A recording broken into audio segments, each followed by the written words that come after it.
तो आज हम लेके आ गए हैं क्लास 10th बायोलॉजी के 5वें चैप्टर यानी कि नियंत्रण और समन्वय का वन शॉट नहीं बल्कि गन शॉट वीडियो। मीन्स आज के इस एक ही वीडियो में हम लोग इस चैप्टर का जितना भी वीवीआई चाहे वो ऑब्जेक्टिव क्वेश्चन हो या सब्जेक्टिव क्वेश्चन हो सारा का सारा देखने वाले हैं। बस आपको करना है क्या है, इस वीडियो में अंत तक बने रहना है। लेकिन अगर आप इससे पहले इसका 4th अध्याय यानी कि इससे पहले जो इसका चौथा तक जो अध्याय है, अध्याय 1, 2, 3 और 4, उसका वीडियो अगर नहीं देखे हैं तो उसका भी लिंक डिस्क्रिप्शन में दिया हुआ है, आप लोग जाके वहां से वह भी वीडियो देख सकते हैं। फिलहाल अभी हम लोग जो है अध्याय 5 यानी कि नियंत्रण और समन्वय का गन शॉट वीडियो देखने वाले हैं। तो आज की इस वीडियो में हम लोग इसका जितना भी वीवीआई ऑब्जेक्टिव क्वेश्चन हो सारा का सारा कवर करने वाले हैं, या जितना भी वीवीआई सब्जेक्टिव क्वेश्चन हो सारा का सारा कवर करने वाले हैं। बस आपको क्या करना है, इस वीडियो में अंत तक बने रहना है। और अगर आपको यह वीडियो अच्छा लगे तो अपने दोस्तों में इस वीडियो को जम के शेयर करना है, ठीक है ना। तो देखिए, चूंकि चैप्टर का नाम है नियंत्रण और समन्वय, तो इसीलिए सबसे पहले हम लोग जानेंगे कि आखिर नियंत्रण और समन्वय क्या है, ठीक है ना। तो देखिए क्या है कि सजीवों के विभिन्न बाहरी और भीतरी अंगों के कार्य प्रणाली और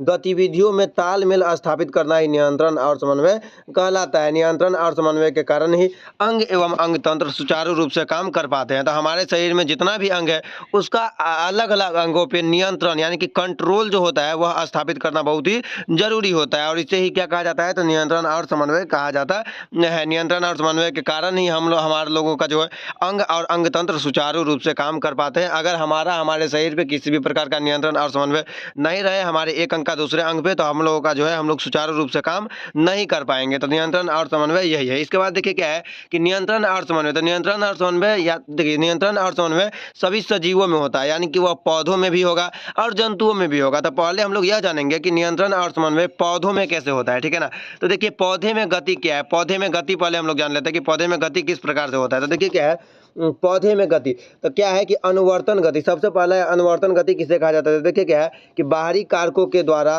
बाहरी कारकों के अनुसार पेड़ पौधे में होने वाली गति को ही अनुवर्तन गति कहा जाता है। तो किसी भी प्रकार का बाहरी कारक के द्वारा पेड़ पौधा में जो गति होता है उसे ही कैसा गति कहा जाता है, तो अनुवर्तन गति कहा जाता है, ठीक है ना। आप लोगों को समझ में आ रहा है। इसके बाद देखिए क्या है कि अनुवर्तन गति 4 प्रकार के होते हैं। जब भी आपसे क्वेश्चन पूछ सकता है कि अनुवर्तन गति मुख्य रूप से कितने प्रकार के होते हैं, तो उसका आंसर हो जाएगा कि अनुवर्तन गति मुख्य रूप से 4 प्रकार के होते हैं। इसमें से आपका जो सबसे पहला है वह है प्रकाश अनुवर्तन, इसके बाद जो आपका दूसरा है वह है गुरुत्वानुवर्तन, इसके बाद तीसरा है रासायनिक अनुवर्तन और चौथा है आपका जलानुवर्तन। तो सबसे पहले हम लोग यह देखते हैं कि आखिर प्रकाश अनुवर्तन गति हम लोग किसे कहेंगे। तो देखिए पौधे के अंगों का प्रकाश की दिशा में होने वाली गति को ही प्रकाश अनुवर्तन गति कहते हैं। जैसे कि आप लोग पेड़ पौधा के तना का सबसे शीर्ष वाला भाग जो देखते हैं वह जो है सूर्य के प्रकाश की ओर गति करता रहता है, तो उसी प्रकार की गति को क्या कहा जाता है, तो प्रकाश अनुवर्तन गति कहा जाता है। देखिए क्या है कि पेड़ पौधे के विभिन्न अंगों के द्वारा प्रकाश की दिशा में होने वाली गति यानी कि प्रकाश यानी कि लाइट यानी कि सूर्य की दिशा में जो गति होता है उसे प्रकाश अनुवर्तन गति कहा जाता है। आप लोगों को अगर नहीं समझ में आया तो देखिए, जैसे मान के चलिए कि कोई भी एक घर रहता है, आप घर का जो खिड़की रहता है उसके आप घर के अंदर में अगर आप अपना गमला में किसी भी प्रकार का पेड़ लगा देते हैं तो आप जो देखते होइएगा कि गमला में जो पेड़ होता है वह जो होता है वह खिड़की की तरफ बढ़ता जाता है। क्यों बढ़ता जाता है, क्योंकि खिड़की की तरफ जो है उजाला होता है, प्रकाश होता है। तो यही है कि पेड़ पौधा का विभिन्न अंग जब प्रकाश की ओर गति करता है तो उसी गति को क्या कहा जाता है, तो प्रकाश अनुवर्तन गति कहा जाता है। जैसे में देखिए आपका क्या है कि पेड़ पौधा का शीर्ष भाग यानी कि सबसे ऊपरी भाग और परली इस गति को दर्शाते हैं। पेड़ पौधा का सबसे शीर्ष भाग इसका आंसर, इसका जो है उदाहरण हो जाएगा प्रकाश अनुवर्तन गति का। इसके बाद देखिए क्या है कि गुरुत्वानुवर्तन गति, तो पेड़ पौधे के विभिन्न अंगों का गुरुत्व की दिशा में यानी कि भूमि के अंदर की दिशा में जो गति होता है उसे गुरुत्वानुवर्तन गति कहते हैं। और इसका तो कहने वाली कोई बात ही नहीं है कि इसका उदाहरण क्या हो जाएगा, तो इसका उदाहरण हो जाएगा जड़। क्या हो जाएगा, तो जड़ हो जाएगा। देखिए क्या है कि पेड़ पौधे के विभिन्न अंगों द्वारा गुरुत्वाकर्षण बल की दिशा में होने वाली गति को गुरुत्वानुवर्तन गति कहते हैं।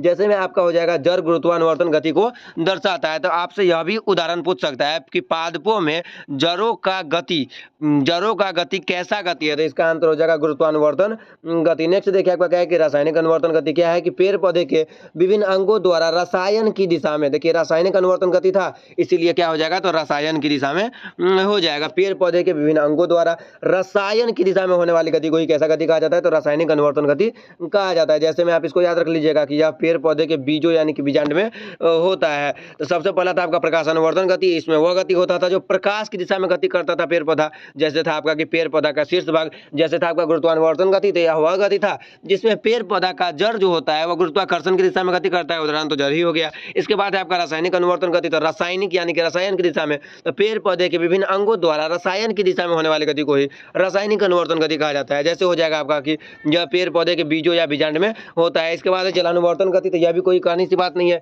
कि पेड़ पौधे के विभिन्न अंगों का अगर जल की दिशा में जो गति होता है उसे कहा जाता है जलानुवर्तन गति कहा जाता है। और जल की दिशा में कौन सा गति हो जाएगा, तो पेड़ पौधे के जड़ों का गति हो जाएगा। जैसे मान के चलिए यहाँ पे अगर कोई पेड़ लगा हुआ है, अगर यहाँ पे कोई पेड़ लगा हुआ है, यह भूमि का अंदर का परत है। जैसे यहाँ पे पानी रहेगा ना, तो इसका जड़ जो चारों साइड जो फैला रहता है पेड़ का, इसका जड़ किसकी दिशा की ओर गति करने लगेगी, तो जल की दिशा की ओर गति करने लगेगी। और याद रखिएगा कि जब पेड़ पौधा का जड़ जल की दिशा की ओर गति करेगा तो उसे धनात्मक गति कहा जाता है, और जल के विपरीत दिशा में गति करेगा तो उसे ऋणात्मक गति कहा जाता है। वैसे यह क्वेश्चन आप इसको समझ सकते हैं, या आपके ऑब्जेक्टिव में नहीं आता है हालांकि, लेकिन समझने के लिए समझ सकते हैं। जैसे कि आपका इधर भी था जैसे प्रकाश अनुवर्तन गति, तो पौधा का अंग जब प्रकाश की दिशा में गति करेगा तो उसे हम लोग धनात्मक गति कहेंगे, और प्रकाश के विपरीत दिशा में गति करेगा तो उसे ऋणात्मक गति कहा जाता है। ऐसे ही आपका गुरुत्वानुवर्तन गति और रासायनिक अनुवर्तन गति। जैसे में आपका क्या है कि जड़ जलानुवर्तन गति को दर्शाता है, तो जड़ जो है जलानुवर्तन गति को भी दर्शाता है और गुरुत्वानुवर्तन गति को भी दर्शाता है। नेक्स्ट देखिए आपका कि पौधे में रासायनिक समन्वय क्या है, कि पौधे में रासायनिक समन्वय क्या है, कि पौधे में समन्वय कुछ रासायनिक हार्मोन के जरिए होता है, जिसे पादप हार्मोन या फाइटो हार्मोन कहा जाता है। इसके बाद देखिए क्या है कि पादप हार्मोन क्या है, या आखिर पादप हार्मोन है तो है क्या। तो देखिए क्या हो जाएगा कि पेड़ पौधे में समन्वय कुछ रासायनिक हार्मोन के जरिए होता है। क्या है कि पेड़ पौधा में जो है वह समन्वय जो है कुछ रासायनिक हार्मोनों के जरिए होता है, जिसे ही क्या कहा जाता है, तो पादप हार्मोन कहा जाता है। आप लोग को याद हो गया, क्या क्या बोलिएगा आप लोग कि पेड़ पौधा में समन्वय कुछ रासायनिक हार्मोन के जरिए होता है, उसे क्या कहा जाता है, तो पादप हार्मोन कहा जाता है। इसके बाद है कि ये पौधे के विभिन्न भागों में पहुंचकर वृद्धि एवं अनेक उपापचयी क्रियाओं को नियंत्रित और प्रभावित करता है। ये हार्मोन विसरण की क्रिया द्वारा पौधे के विभिन्न अंगों में पहुंचते हैं, और ऑक्सीन, जिबरेलिन, साइटोकाइनिन, एसिड, ये सब जो है इसका उदाहरण है। जैसे में ठीक है ना, तो आपको ऐसा याद हो जाएगा क्या क्या है इसका परिभाषा, कि पेड़ पौधे में समन्वय कुछ रासायनिक विधियों के जरिए होता है, हार्मोनों के जरिए होता है, जिसे पादप हार्मोन कहा जाता है। यह जो हार्मोन होता है, ये जो पौधे को होता है वह विभिन्न भागों में पहुंचकर वृद्धि और अनेक उपापचयी क्रियाओं को नियंत्रित करता है। ये हार्मोन विसरण क्रिया द्वारा पौधे के विभिन्न भागों में पहुंच जाता है। जैसे मैं आपका था oxygen, gibberellin, cytokinin, abscisic acid. Next देखिए आपका क्या है कि ऑक्सीन, सबसे पहला चूंकि ऑक्सीन था तो सबसे अपन लोग देखेंगे सबसे पहले कि आखिर ऑक्सीन है क्या। तो देखिए आपको ऑक्सीन याद हो या ना हो, लेकिन इसका कार्य आपको अवश्य ही याद रहना चाहिए, क्योंकि ऑब्जेक्टिव में यहाँ से बार बार क्वेश्चन आता है कि ऑक्सीन का क्या क्या कार्य है। ठीक है ना, तो देखिए क्या है कि यह पौधे के स्तंभ यानी कि शीर्ष भाग में होता है। इसका कार्य आप लोग याद रखिएगा कि इसका कार्य क्या क्या है। तो देखिए कार्य क्या क्या है कि कोशिका का विभाजन करना। सबसे पहला है कि कोशिका को विभाजन करने का काम कौन करेगा, तो ऑक्सीन करेगा। इसके बाद है आपका कि बीज रहित फलों के उत्पादन में सहायक, पेड़ पौधे की लंबाई को बढ़ाने में सहायक, यानी कि पेड़ पौधा को लंबाई को बढ़ाने में कौन सा हार्मोन सहायक होता है, तो वह हो जाएगा आपका ऑक्सीन। ठीक है ना। इसके बाद देखिए क्या है कि यह वृद्धि हार्मोन है, यह बीज रहित फलों के उत्पादन में सहायक है। नेक्स्ट देखिए आपका क्या है, जिब्रेलिन्स। क्या है आपका, तो जिब्रेलिन्स है। इसका देखिए प्रमुख कार्य क्या हो जाएगा कि बौने पौधे को लंबा करना। बौना पौधा को लंबा करने का काम कौन करता है, तो जिब्रेलिन्स करता है। इसके बाद है कि तने की लंबाई में वृद्धि करना। इसके बाद है बीज के अंकुरन में सहायता करना। इसके बाद है बीज रहित फल का विकास करना। तो यह सभी कार्य था जिब्रेलिन्स का। तो ऑक्सीन और जिब्रेलिन्स आपको समझ में आ गया है। ऑक्सीन का क्या क्या कार्य है, तो यह कोशिका का विभाजन करेगा और पेड़ पौधे की लंबाई को बढ़ाएगा, जिस कारण इसे जो है वृद्धि हार्मोन भी कहा जाता है। जिब्रेलिन्स क्या था, तो यह बौना पौधा को लंबा करेगा और क्या करेगा, तो बीजों के अंकुरन में सहायक करेगा। ठीक है ना। इसके बाद है आपका साइटोकाइनिन। क्या है आपका, इसके बाद साइटोकाइनिन। देखिए क्या हो जाएगा, यह हार्मोन बीजों के भ्रूण कोष एवं जड़ में संश्लेषित होते हैं, जिसका प्रमुख कार्य क्या है, तो यह बीजों के अंकुरन में सहायक होता है। इसके बाद है कोशिका द्रव्य का विभाजन करता है। इसके बाद है कि यह पर्णहरित को नष्ट होने से बचाता है। और यह क्वेश्चन जो है आपके बोर्ड एग्जाम में पूछा गया है कि पेड़ पौधे को पर्णहरित यानी कि हरा से उसका कोई और कलर ना हो जाए, ऐसा करने से कौन बचाता है, तो उसका आंसर हो जाएगा साइटोकाइनिन। क्या हो जाएगा, तो साइटोकाइनिन उसका आंसर हो जाएगा। इसके बाद है कि पेड़ पौधे को सूखने से बचाता है। तो पेड़ पौधे को सूखने से कौन सा हार्मोन, पादप का कौन सा हार्मोन बचाता है, तो उसका आंसर हो जाएगा साइटोकाइनिन। क्या हो जाएगा, साइटोकाइनिन हो जाएगा। इसके बाद है आपका एब्सिसिक एसिड। क्या है, एब्सिसिक एसिड। तो देखिए अभी हम लोग जो देखे हैं ऑक्सीन और जिब्रेलिन्स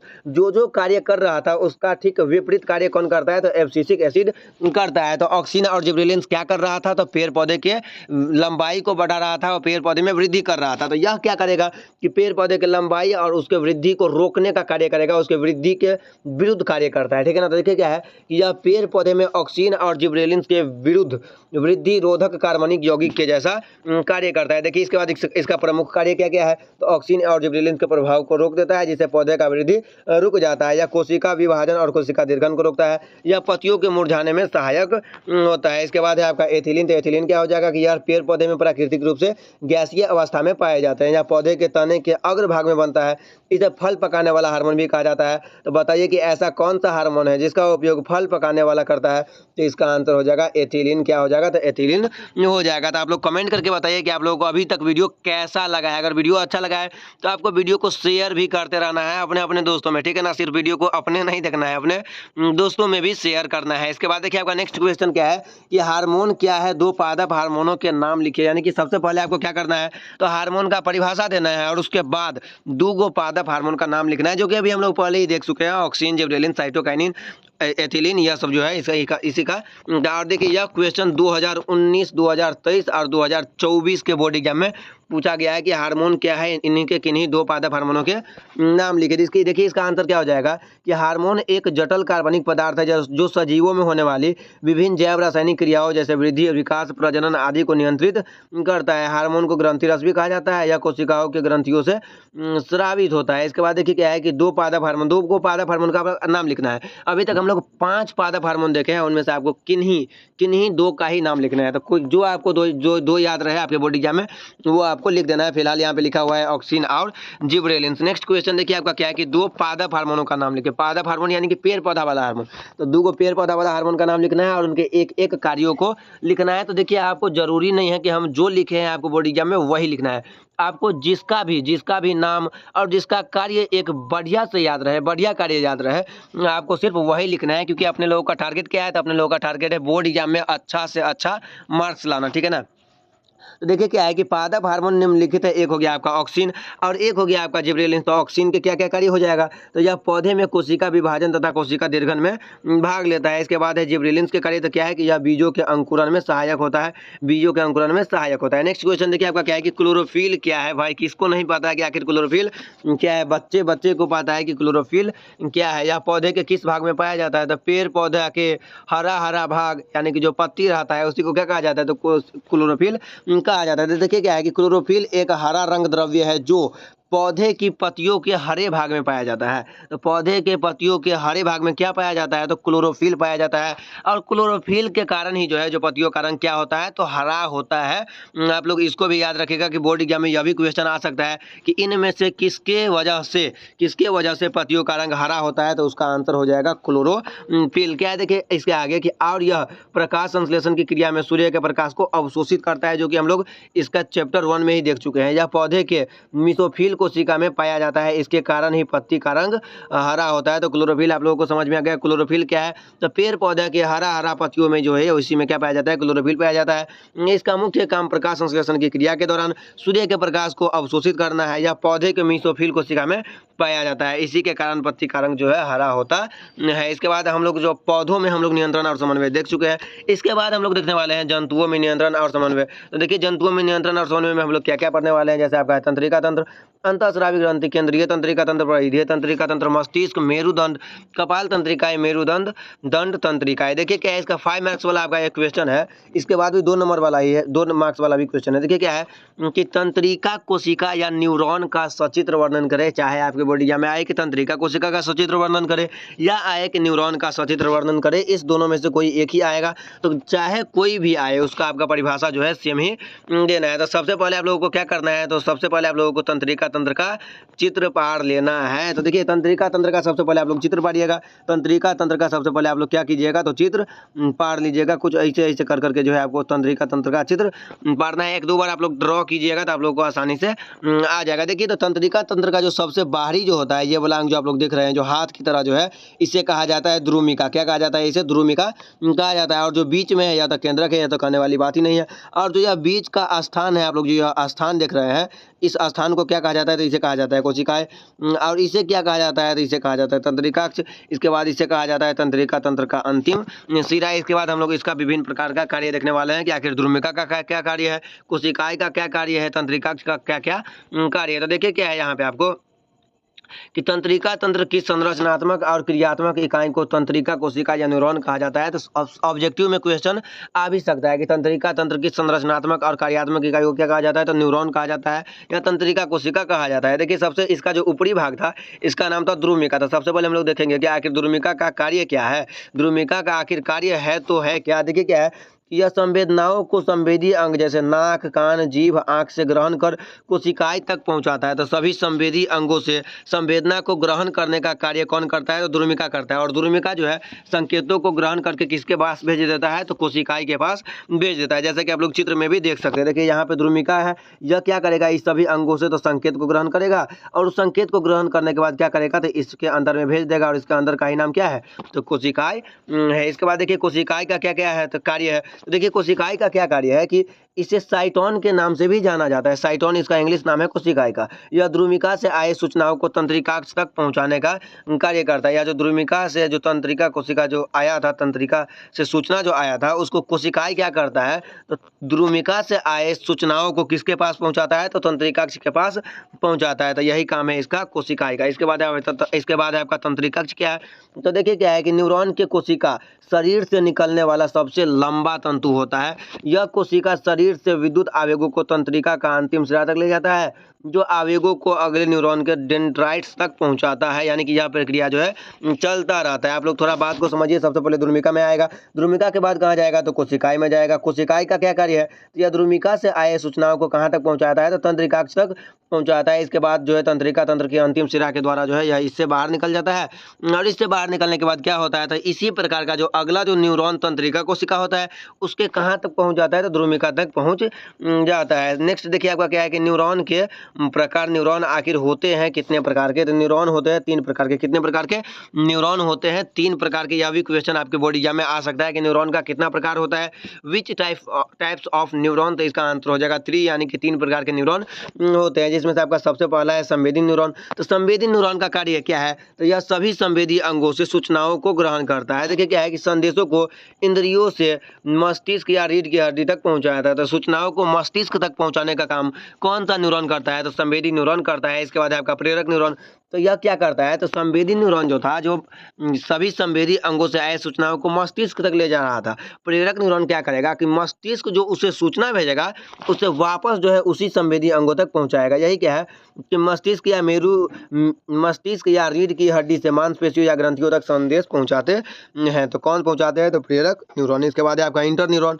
तो इंटर न्यूरॉन जो है वह संवेदी न्यूरॉन और प्रेरक न्यूरॉन दोनों को जोड़ने का कार्य करता है। क्या है, देखिए कि मस्तिष्क और रीढ़ की हड्डी के भीतर संवेदी और प्रेरक न्यूरॉन को जोड़ता है। तो आप लोग इसको याद कर लीजिएगा। संवेदी न्यूरॉन क्या हो जाएगा, जो सभी संवेदी अंगों से सूचनाओं को ग्रहण करेगा। प्रेरक न्यूरॉन क्या करेगा, तो यह मस्तिष्क से आए सूचनाओं को संवेदी अंगों तक पहुंचाएगा। इंटर न्यूरॉन क्या करेगा, तो यह संवेदी न्यूरॉन और प्रेरक न्यूरॉन था दोनों को जोड़ने का कार्य करता है। यदि आपके बोर्ड एग्जाम में आ जाए न्यूरॉन का कार्य, तो क्या लिखना है, देखिए या तो हम लोग देख ही चुके हैं कि संवेदी अंगों जैसे आंख, कान, त्वचा आदि से संकेत प्राप्त करते हैं। उन संकेतों को संसाधित कर उनकी व्याख्या करते हैं। प्रभावकों को क्रिया के लिए प्रतिक्रिया भेजते हैं। तो इस टाइप से आप लोगों को जो है इसका सूचना, इसका जो है न्यूरॉन का कार्य को याद कर लेना है। नेक्स्ट देखिए आपका क्या है कि क्रियाओं के प्रकार। आखिर क्रिया कितने प्रकार के होते हैं, तो क्रिया कितने प्रकार के होते हैं, तो 3 प्रकार के होते हैं, जिसमें से आपका सबसे पहला है स्वैच्छिक क्रिया। स्वैच्छिक या ऐच्छिक क्रिया भी इसे ही कहा जाता है। तो वे सभी कार्य, आप लोग सबसे पहले इसको समझिए, उसके बाद इसका परिभाषा याद कीजिएगा। तो वे सभी कार्य जिन्हें हम कंट्रोल कर सकते हैं, जो हम अपनी इच्छा से करते हैं, उसे ही क्या कहा जाता है, तो स्वैच्छिक क्रिया कहा जाता है। जबकि वे क्रियाएं जो हमारे कंट्रोल में नहीं होती है, जिन्हें हम अपनी इच्छा के द्वारा भी नियंत्रित नहीं, कंट्रोल नहीं कर सकते हैं, उसे बोलेंगे अनैच्छिक क्रिया। तो जैसे स्वैच्छिक क्रिया यानी कि क्या क्या ऐसा चीज है जिसे हम अपनी इच्छा से, यानी कि अपना मन करेगा तब करेंगे। ऐसा कौन कौन सा कार्य है, जैसे हो गया आपका लिखना, पढ़ना, टहलना। अनैच्छिक क्रिया क्या हो जाएगा, जो हमारे बस में नहीं होता है, जो हमारे कंट्रोल में नहीं होता है। जैसे कि आपका हो गया कि हृदय का धड़कना, यह हमारे बस में नहीं है। तो चलिए हम लोग इसका देखते हैं परिभाषा क्या है। तो देखिए क्या है कि वे क्रिया है जिन्हें हम अपनी इच्छा से करते हैं और जिन्हें हम नियंत्रित यानी कि कंट्रोल कर सकते हैं, उसे ऐच्छिक क्रिया कहा जाता है। जैसे में आपका हो गया पढ़ना, लिखना, टहलना। तो ये सभी जो है स्वैच्छिक या ऐच्छिक क्रिया है। नेक्स्ट देखिए आपका क्या है कि अनैच्छिक क्रिया क्या है, कि वे क्रिया है जिन पर हमारा कोई नियंत्रण नहीं होता है, उसे अनैच्छिक क्रिया कहते हैं। जैसे हृदय की धड़कन धड़कन, सांस लेना, पाचन, ये सभी जो अनैच्छिक क्रिया है या इसे हम चाहकर भी कंट्रोल नहीं कर सकते हैं, इस पर हमारा कोई भी कंट्रोल नहीं है, ठीक है ना। इसके बाद देखिए तीसरा आपका क्या है, प्रतिवर्ती क्रिया। प्रतिवर्ती क्रिया में मस्तिष्क का कोई कार्य नहीं होता है, इसमें जो है सिर्फ रीढ़ की हड्डी ही शामिल यानी कि बैकबोन मेरू रज्जु ही शामिल होती है। क्या है देखिए कि इन क्रियाओं को हमारी इच्छा से नियंत्रित नहीं किया जा सकता है, इसमें सोचना शामिल नहीं है, मस्तिष्क का कार्य इसमें शामिल नहीं होगा, इसमें रीढ़ का हड्डी शामिल होता है। इसके बाद है कि किसी गर्म वस्तु को छूते समय हाथ को पीछे खींच लेना, यह सभी कार्य करने का कार्य कौन करता है, जो एकाएक हम लोग करते हैं, यह करता है प्रतिवर्ती क्रिया। तो स्वैच्छिक क्रिया, इसके बाद अनैच्छिक क्रिया और प्रतिवर्ती क्रिया आपको समझ में आ गया। स्वैच्छिक क्रिया वह होगा जिन्हें हम कंट्रोल कर सकते हैं, जिन्हें हम अपनी इच्छा से करते हैं, जैसे में हो गया आपका पढ़ना, लिखना, टहलना। अनैच्छिक क्रिया वह हो जाएगा जिन्हें हम चाहकर भी कंट्रोल नहीं कर सकते हैं, जो हमारे बस में नहीं होता है, जो हम अपनी इच्छा से नहीं करते हैं, जैसे में आपको हो गया हृदय की धड़कन, उसे हम चाहकर भी रोक नहीं सकते हैं, जैसे में हो गया आपका पाचन, जैसे में हो गया सांस लेना। इसके बाद है प्रतिवर्ती क्रिया, तो इसमें क्या हो जाएगा कि इन क्रियाओं को हमारी इच्छा से नियंत्रित नहीं किया जा सकता है, इसमें सोचना यानी कि मस्तिष्क का कार्य शामिल होगा ही नहीं, इसमें सिर्फ रीढ़ का हड्डी शामिल होता है। जैसे में हम किसी गर्म वस्तु को छूते समय हाथ को पीछे खींच लेते हैं, तो यह किस क्रिया का उदाहरण है, तो प्रतिवर्ती क्रिया का उदाहरण है। नेक्स्ट हम लोग पढ़ने वाले हैं मानव मस्तिष्क के बारे में, ह्यूमन ब्रेन, ठीक है ना। क्या है देखिए कि मानव मस्तिष्क एक अत्यंत कोमल अंग है जो खोपड़ी के क्रेनियम में सुरक्षित बंद रहता है। यह चारों ओर तंतुमय संयोजी ऊतक की एक पतली झिल्ली द्वारा घिरा रहता है, जैसे मेनिंजेस कहते हैं। मानव मस्तिष्क का वजन लगभग 1.5 kg होता है। नोट में देखिए क्या है कि वयस्क पुरुषों में मस्तिष्क का वजन 1450 ग्राम होता है। देखिए पुरुष में क्या है, ज़्यादा है और महिला में कम है। तो पुरुषों में क्या होता है मस्तिष्क का वजन, तो 1450 ग्राम, और महिलाओं में कितना होता है, तो 1350 ग्राम होता है। अगर हम आपसे पूछे कि यह जो डाटा दिया हुआ है, क्या यह डाटा एकदम एग्जैक्ट है, यानी कि क्या यह डाटा जो है एकदम सही है, तो इसका आंसर हो जाएगा बिल्कुल नहीं। यह जो डाटा है यह औसतन लिया गया है, यानी कि अधिकतर में लिया गया है, ठीक है ना। तो वयस्क पुरुष जो होता है उसके मस्तिष्क का वजन लगभग जो है 1450 ग्राम होता है, जबकि महिलाओं में 1350 ग्राम होता है। जबकि बच्चे में देखिए क्या है, तो 200 से 300 ग्राम होता है। इसके बाद मस्तिष्क के प्रकार, और मस्तिष्क होते हैं कुल 3 प्रकार के। कितने प्रकार के होते हैं, 3 प्रकार के होते हैं। इसे भी हम लोग बारी बारी से समझेंगे कि आखिर यह जो 3 प्रकार है यह कौन कौन सा है। इसमें से सबसे पहला है आपका अग्र मस्तिष्क, यानी कि मस्तिष्क का सबसे ऊपरी भाग। तो देखिए क्या है कि अग्र मस्तिष्क मस्तिष्क का सबसे बड़ा और सबसे जटिल भाग है, जो उच्च स्तरीय कार्यों जैसे सोचने, समझने और स्वैच्छिक क्रियाओं को नियंत्रित करता है। तो स्वैच्छिक क्रिया यानी कि वह क्रिया जिन्हें हम अपनी इच्छा से नियंत्रित कर सकते हैं, उसको कौन सा मस्तिष्क हैंडल करता है, तो अग्र मस्तिष्क हैंडल करता है। इसके बाद अग्र मस्तिष्क का भी देखिए क्या है, कुछ प्रकार दिया हुआ है, जैसे प्रमस्तिष्क या सेरिब्रम बुद्धि, स्मृति, सीखने, भावनाओं और स्वैच्छिक गतिविधियों को नियंत्रित करता है। इसके बाद है आपका थैलेमस। थैलेमस क्या करता है, तो यह रिले स्टेशनों के रूप में कार्य करता है, संवेदी संकेतों को प्रमस्तिष्क तक निर्देशित करता है। इसके बाद है आपका हाइपोथैलेमस। तो हाइपोथैलेमस का क्या काम है, तो भूख, प्यास, नींद, शरीर के तापमान और भावनाओं को नियंत्रित करता है। पिट्यूटरी ग्रंथि हार्मोन स्राव में शामिल होते हैं जो इसे नियंत्रित करते हैं। नेक्स्ट देखिए आपका क्या है कि मध्य मस्तिष्क, दूसरा नंबर प्रकार आपका क्या है, तो मध्य मस्तिष्क। क्या है कि मध्य मस्तिष्क मस्तिष्क का वह भाग है जो अग्र मस्तिष्क और पश्च मस्तिष्क को जोड़ता है। जैसे हमारे मस्तिष्क हो गया ना, तो इसका सबसे ऊपरी भाग जो होता है वह होता है अग्र मस्तिष्क, और जो बीच वाला भाग होता है वह होता है मध्य मस्तिष्क। तो मध्य मस्तिष्क का कार्य क्या होता है, यह जो होता है वह अग्र मस्तिष्क को और जो पश्च मस्तिष्क जो मस्तिष्क का सबसे निचला भाग है उस दोनों को जोड़ने का काम करता है, उस दोनों के बीच में होता है, ठीक है ना। इसके बाद देखिए क्या यहाँ पे दिया हुआ है कि मध्य मस्तिष्क के कार्य, तो इसको आप लोग एक बार रीड कर लीजिएगा कि अग्र मध्य मस्तिष्क का क्या क्या कार्य है। तो देखिए क्या है कि अग्र मस्तिष्क और पश्च मस्तिष्क को जोड़ता है, या तो हम लोग देखे ही हैं, कुछ अनैच्छिक क्रियाओं को नियंत्रित करता है। इसके बाद है कि दृश्य और श्रवण उत्तेजनाओं के प्रति प्रतिक्रिया में आंखों, सिर और गर्दन की प्रतिवर्ती गतिविधियों को नियंत्रित करता है। संवेदी सूचनाओं को संसाधित करने में मदद करता है और शरीर को सतर्क रखता है। इसके बाद जो आपका तीसरा प्रकार था वह था आपका पश्च मस्तिष्क। देखिए क्या है कि पश्च मस्तिष्क मस्तिष्क का निचला भाग है जो खोपड़ी के पीछे स्थित होता है। यह मस्तिष्क को रीढ़ की हड्डी से जोड़ता है। मस्तिष्क को रीढ़ की हड्डी से कौन जोड़ता है, तो पश्च मस्तिष्क जोड़ता है। इसके बाद है आपका सेरिबेलम। सेरिबेलम में क्या दिया हुआ है, देखिए कि शरीर की गतिविधियों में संतुलन, मुद्रा और समन्वय को नियंत्रित करता है। इसके बाद है मेंडुला ऑब्लंगेटा। क्या है इसमें, देखिए कि हृदय की धड़कन, श्वास, रक्तचाप, उल्टी, लार जैसी अनैच्छिक क्रियाओं को नियंत्रित करता है। इसके बाद देखिए आपका है विभिन्न प्रकार की ग्रंथियां। आप लोग जो इतना देखें, आप लोगों को इतना समझ में आया है नहीं आया है किसी प्रकार का, तो इसमें डाउट नहीं है। इसके बाद देखिए क्या है आपका कि विभिन्न प्रकार की ग्रंथियां। इसके बाद हम लोग विभिन्न प्रकार के ग्रंथि देखेंगे ह्यूमन में ही। तो आप लोग बस वीडियो में अंत तक बने रहिए, ठीक है ना। और अगर आपको यह वीडियो अच्छा लग रहा हो तो अपने एक दोस्तों में कम से कम इस वीडियो को शेयर अवश्य कर दीजिएगा। देखिए सबसे पहले आपका ग्रंथि क्या दिया हुआ है, पिट्यूटरी ग्रंथि। क्या है? पिट्यूटरी ग्रंथि। तो क्या हो जाएगा? यह ग्रंथि हमारे चेहरे के ऊपर लिलाट के बीचों बीच में पाया जाता है। इसके 2-3 भाग होते हैं। पिट्यूटरी ग्रंथि का कितना भाग होता है? तो 2-3 गो भाग होता है, जिसमें से सबसे पहला है आपका अग्रपिंडक, इसके बाद है आपका पश्चपिंडक। तो अग्रपिंडक क्या है कि इसमें वृद्धि हार्मोन होता है। किसी व्यक्ति का लंबा या बौना होना इसी पर निर्भर करता है। तो कोई व्यक्ति कितना लंबा होगा या कितना बौना होगा, इसको देखता कौन है? इसको देखभाल करने का काम कौन करता है? तो पिट्यूटरी या मास्टर ग्रंथि जो है इसके देखभाल करने का कार्य करता है। इसके बाद क्या है कि हमारे शरीर में जल के संतुलन को नियंत्रित करता है। तो हमारे शरीर में जल के संतुलन को भी कौन सा ग्रंथि नियंत्रित करता है? तो मास्टर ग्रंथि यानी कि पिट्यूटरी ग्रंथि करता है। ठीक है ना? किसी भी मनुष्य का एकदम से बड़ा हो जाना या एकदम से बौना हो जाना, यह किस पर डिपेंड करता है? तो पिट्यूटरी ग्रंथि यानी मास्टर ग्रंथि पर डिपेंड करता है। इसके बाद आपका थायराइड ग्रंथि, देखिए क्या हो जाएगा? यह ग्रंथि ट्रैकिया के दोनों ओर लैरिंक्स के नीचे रहता है। इससे थायरॉक्सिन नामक हार्मोन निकलता है। स्रोत थायरॉक्सिन का क्या है? तो आयोडीन है। इसके बाद क्या है? ये प्रमुख कार्य हड्डियों और बालों का विकास करने में सहायक है। आयोडीन की कमी से घेंघा या गलगंड रोग होता है। इसके बाद है आपका पैराथायराइड ग्रंथि। क्या है? यह थायराइड ग्रंथि के ठीक पीछे होता है। इसमें प्रमुख कार्य रक्त में कैल्शियम की मात्रा को नियंत्रित करता है। तो रक्त में कैल्शियम की मात्रा को नियंत्रित करने का कार्य कौन सा ग्रंथि करता है? तो पैराथायराइड ग्रंथि करता है। नेक्स्ट देखिए आपका क्या है कि एड्रीनल ग्रंथि आखिर हम लोग किसे कहेंगे? तो क्या हो जाएगा कि यह किडनी और वृक्क के ठीक ऊपरी भाग में होता है। तो किडनी और वृक्क के ठीक ऊपरी भाग में कौन सा ग्रंथि होता है? तो एड्रीनल ग्रंथि होता है। इसके बाद देखिए क्या है कि इसका ऊपरी भाग जो है, बाहरी भाग, कार्टेक्स कहलाता है और अंदर वाला भाग मेंडुला कहलाता है। इसके बाद देखिए आपका क्या है कि कार्टेक्स का प्रमुख कार्य क्या क्या है? तो भोजन के उपापचय में महत्वपूर्ण भूमिका निभाता है और लिंग हार्मोन का निर्माण करता है। इसके बाद मेंडुला ऑब्लोंगेटा का प्रमुख कार्य, तो एपिनेफ्रिन और नॉरएपिनेफ्रिन नामक हार्मोन का स्राव करता है। इसके बाद आपातकालीन हार्मोन किसे कहा जाता है? तो एड्रेनल हार्मोन को कहा जाता है। और अधिवृक्क के नाम से किसे जाना जाता है?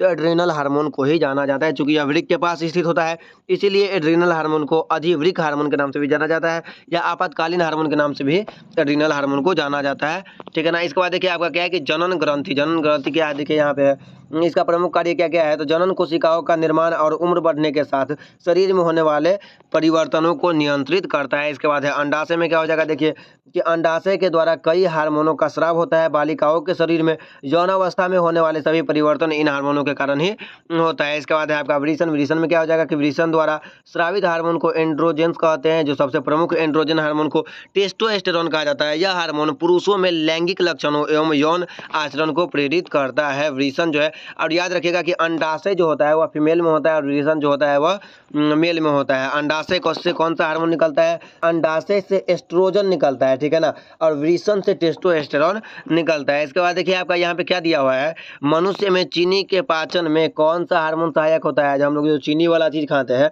उसको पचाने में कौन सा हार्मोन सहायक होता है? देखिए क्या है कि मनुष्य के चीनी के पाचन में इंसुलिन हार्मोन सहायक होता है। तो मनुष्य में शर्करा की मात्रा को कौन नियंत्रित करता है? यानी कि चीनी की मात्रा को कौन नियंत्रित करता है? तो इंसुलिन नामक हार्मोन नियंत्रित करता है। यह हार्मोन अग्नाशय से स्रावित होता है, या रुधिर के स्तर को नियंत्रित करता है तथा चीनी का भी पाचन करता है। तो आसानी से आप लोग इसको याद कर सकते हैं। और आप सभी को इसका नोट्स भी डिस्क्रिप्शन में या कमेंट बॉक्स में पिन किया हुआ मिल जाएगा, तो आप लोग वहां से जाके इसके नोट्स को भी डाउनलोड कर सकते हैं। और अगर आपको यह वीडियो अच्छा लग रहा हो तो अपने दोस्तों में इस वीडियो को जम के शेयर भी कर सकते हैं। देखिए इसके बाद क्या है कि आयोडीन की कमी से कौन कौन सी बीमारी होती है तथा कैसे? तो देखिए क्या है कि आयोडीन की कमी से घेंघा या गलगंड नामक बीमारी होती है। थायराइड ग्रंथि से स्रावित थायरॉक्सिन हार्मोन के संश्लेषण के लिए आयोडीन का होना आवश्यक है। यह शरीर में कार्बोहाइड्रेट क्या है कि यह शरीर में कार्बोहाइड्रेट, प्रोटीन एवं वसा के सामान्य उपापचय को नियंत्रित करता है। जब मनुष्य में आयोडीन की कमी होती है तो थायरॉक्सिन हार्मोन के निर्माण की गति बहुत धीमी हो जाती है। कभी कभी थायराइड ग्रंथि इस हार्मोन में बनने की गति को बढ़ाने के प्रयास में काफी बढ़ जाता है, जिससे घेंघा या गलगंड रोग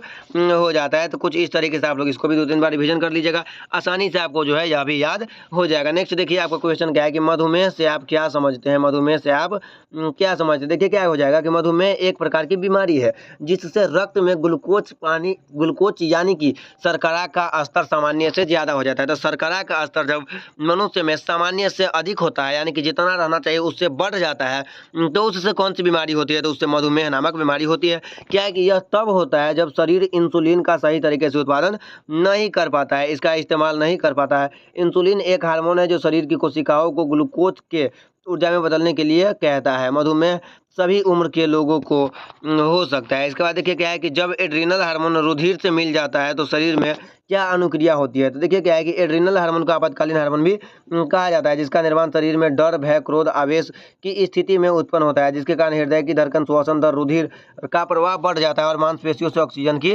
आवश्यकता अधिक होने लगती है। इसके बाद देखिए नेक्स्ट और आखिरी क्वेश्चन आज का जो आप लोगों का है वह क्या है, नर तथा मादा जनन हार्मोनों के नाम एवं कार्य को लिखे। तो नर हार्मोन क्या हो जाएगा, हम पहले भी बता चुके हैं आप लोगों को कि नर हार्मोन हो जाएगा आपका, नर हार्मोन जो हो जाएगा वो हो जाएगा एंड्रोजन।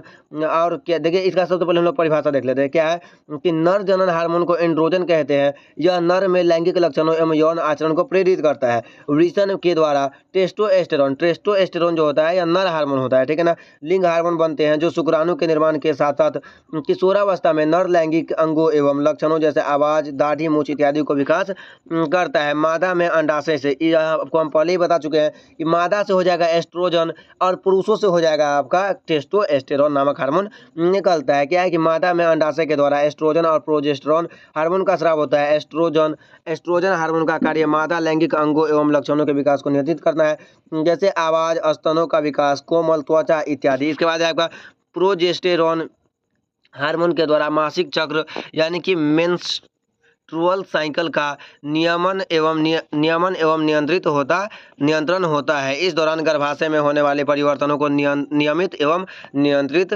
करता है, ठीक है ना। तो इस तरीके से आपका इसका जो है आंसर हो जाएगा। तो यह चैप्टर हो गया खत्म। आप लोग कमेंट करके बताइए कि आप लोगों को यह वीडियो कैसा लगा है। अगर अच्छा लगा है तो आप लोगों को इस वीडियो को अपने दोस्तों में शेयर अवश्य करना है, ठीक है ना।